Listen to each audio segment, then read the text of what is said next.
Any questions about that practice? I find it easier to observe the mind when I inhale. When you inhale. And when I exhale, I don't know what exactly to do. As with yesterday, you know, we talked about the two imbalances of dullness and distraction, or agitation as well. And it's a natural time to release tension and distraction on the out-breath, and it's a good natural time on the in-breath to sharpen the focus. So also we can apply the same here, is that on the in-breath, sharpening the focus, on the out-breath, just releasing any tension, releasing any distractions. So you'll find that balance, and then of course you'll find that as the mind settles down, you'll be able to better and better observe these mental events. There's two types of clarity here that we will develop. One is called temporal clarity, which means now we tend to only be able to observe things that are in front of us for a longer period of time. You know, if something appears very briefly, we miss it. It's only if it's there for a longer period of time do we start to notice it. As our mind settles down, we're focusing better, we'll be able to pick up shorter and shorter mental events, but also there's a clarity in terms of level. Now only the things that we can pick up are very coarse mental activity. Actually, there's always a lot of subtle mental activity going on in our mind. It doesn't register because our threshold of awareness is like up here somewhere. So as we get into this practice, not only will we notice more and more shorter mental events, but that threshold will move down and we'll start to pick up more and more subtle mental events. So it's just patience. You mean it's a way like to achieve the subconscious, like if we do this practice in a way? In Buddhism, we don't really use the word subconscious, but yeah, I mean, I think in general how the word is used, subconscious, is that this Shamata practice will help us to make a lot of subconscious or unconscious things conscious, because our threshold will move down and we'll be able to see those things which are there, but we don't notice them now because our clarity of mind is not very good. By the way that we watch our mind, this will lead us, that we always will watch our mind, this will lead us to get to if, this, of course, we're improving stability and clarity, particularly clarity. As our ability to observe, if our observation becomes more and more clear and our mind becomes stable, that threshold between conscious and unconscious or subconscious will move down and we'll start to pick up more and more subtle mental events. Yes. Now, in this practice,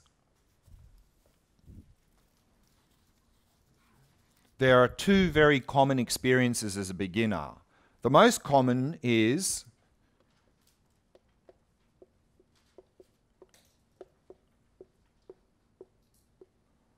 that something comes up, we try to watch it, but then oof, off we go. We get carried away by it. So that's, of course, the most common thing because that's our habit. When something comes up in our mind, we usually identify with it and off we go. So if we find that we're getting carried away all the time, it can get quite frustrating. So one thing that can be helpful, and then we're going to introduce that in the next meditation now, is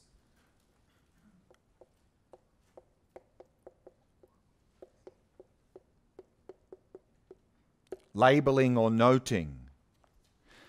So if a mental event comes up, to help avoid getting caught up in it and get carried away, give it a name. So if a thought comes up, just go thought, or memory, irritation, image.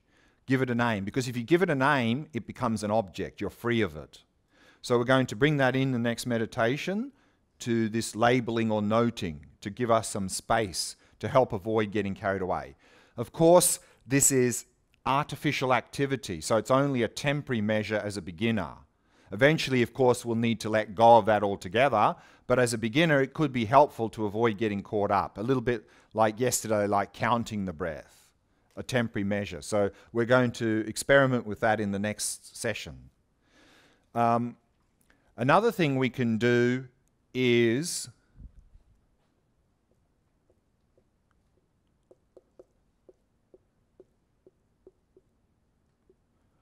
use the breath as a little bit of an anchor.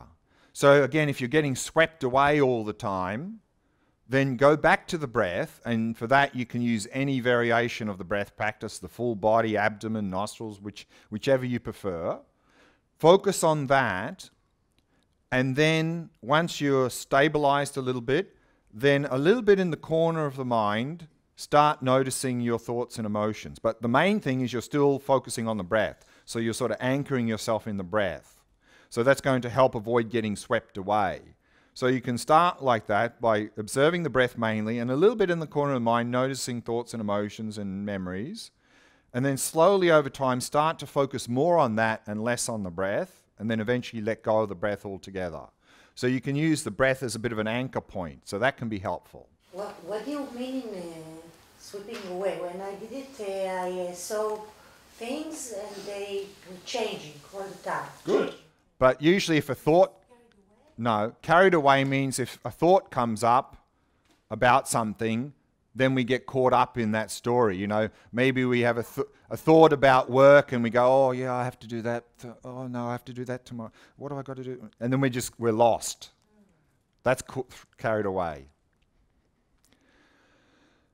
Another thing we can do is, particularly if we're just constantly getting caught up and swept away, it can be quite disheartening when we think, oh, I can't do this at all. What we can do then is, like we did in this meditation just now,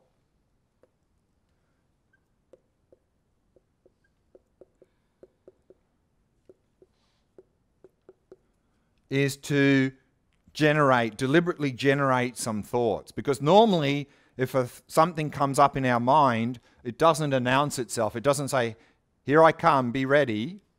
All of a sudden it's there, and before we know it, we're gone.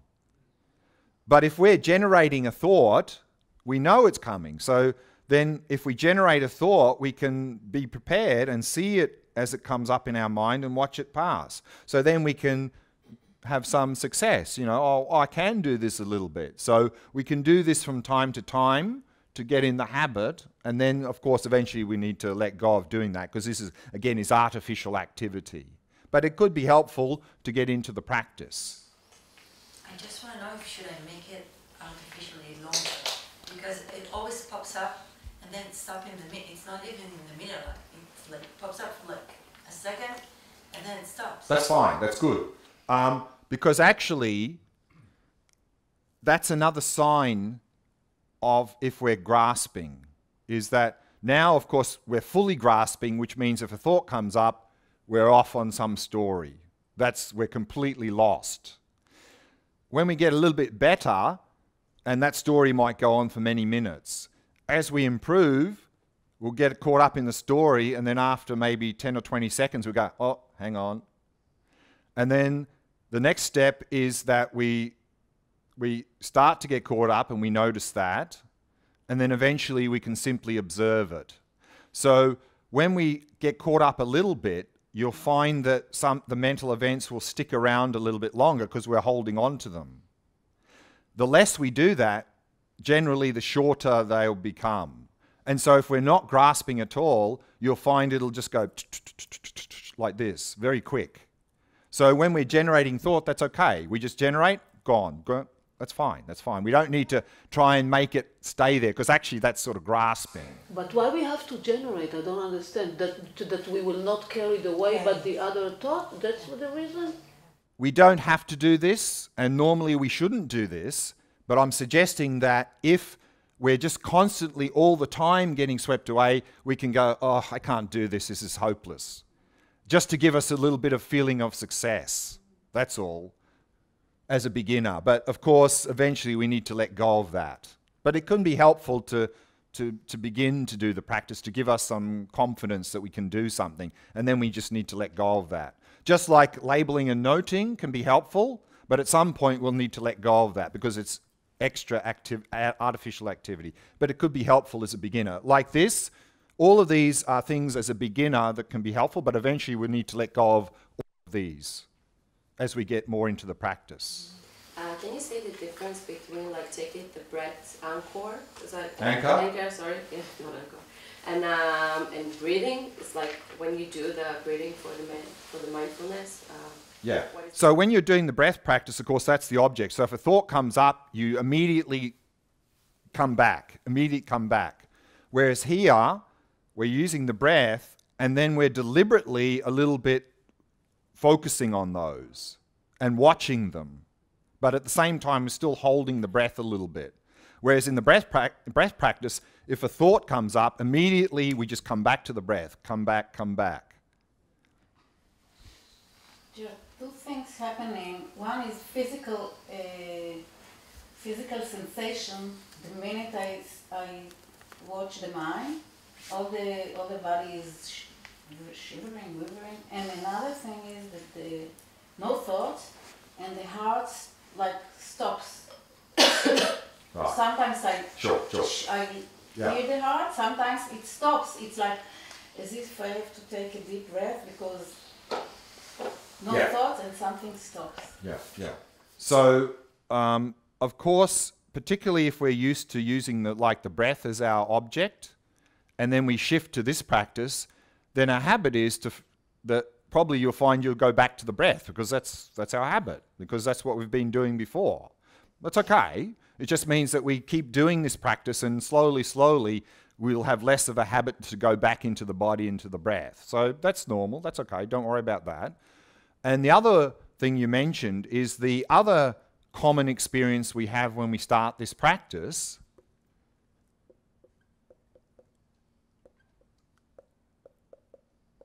that we sit down and we watch, and then suddenly there's no thoughts. Normally, that's not because suddenly our mind has become completely still. The most common reason that happens is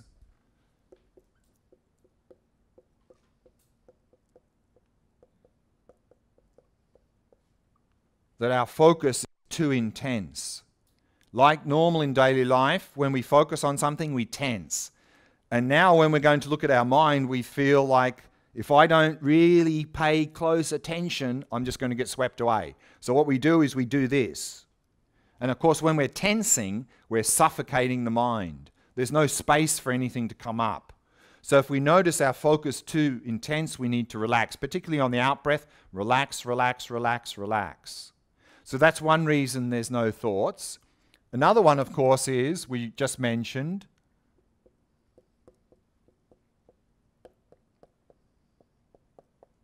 is we're lacking clarity. That there probably is a lot of more subtle mental events going on, but they're not registering because our threshold is somewhere way up here, and there's a lot of stuff going on. So just be patient, and particularly on the in-breath, improve our focus, sharpen the focus to improve clarity. And then we might start noticing some of these mental events. And then there's another point.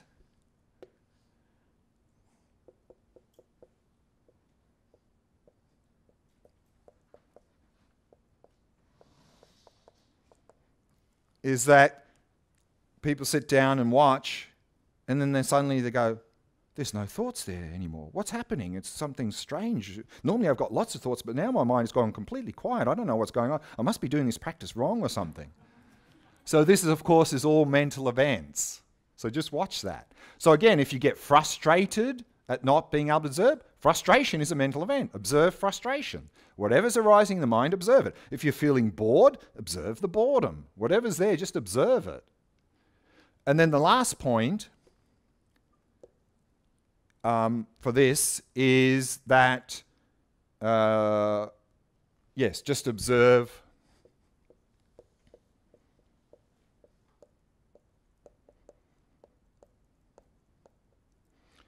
If there really are no thoughts there, just observe that empty space and just wait and see what arises next in that space. So it's not like if there's no thoughts, we just sort of shut down. We need to still pay attention. We need continuity of mindfulness. So if there's no thoughts, just observe that space and wait for the next thing to appear in that space. Hmm?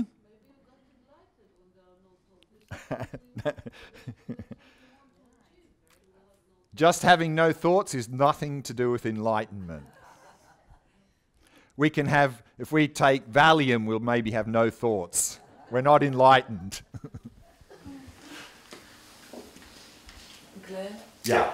When you talked about labeling Yeah. or noting, categorizing throughout is the same when, for instance, you see the thought, yeah, you gaze at it, and then you say, worries, Sure. plans. Sure. It's the same thing. Yeah, that's it. If you're doing that, keep it simple, because otherwise it just becomes commentary on commentary on commentary. So you need to keep it very simple. Very simple. Like, you know, if a thought comes up, just go thought, memory. Keep it simple. Don't, because otherwise if you go, oh, thought about that nasty person at work, oh yeah, he's really nasty, you know, then you're just caught up. So don't, if you're thinking about something, don't label thinking about that. Just go thought. See, this is the difference. See, what's the difference between this practice and mindfully thinking about something? What's the difference? We don't analyze. No. Right? No? So If we're mindfully thinking about this cup, what are we focusing on? The cup. If we're watching a thought about this cup, what are we focusing on? The thought, not the cup. Okay. So let's do that practice again, and we'll bring in a little bit of this labeling and noting, and you can bring in these other ideas as well if you find you might like to experiment with anchoring yourself in the breath, and also even generating thoughts. So you can play around with these and see if they help in your practice. So let's do that practice, and then we'll take a morning tea break.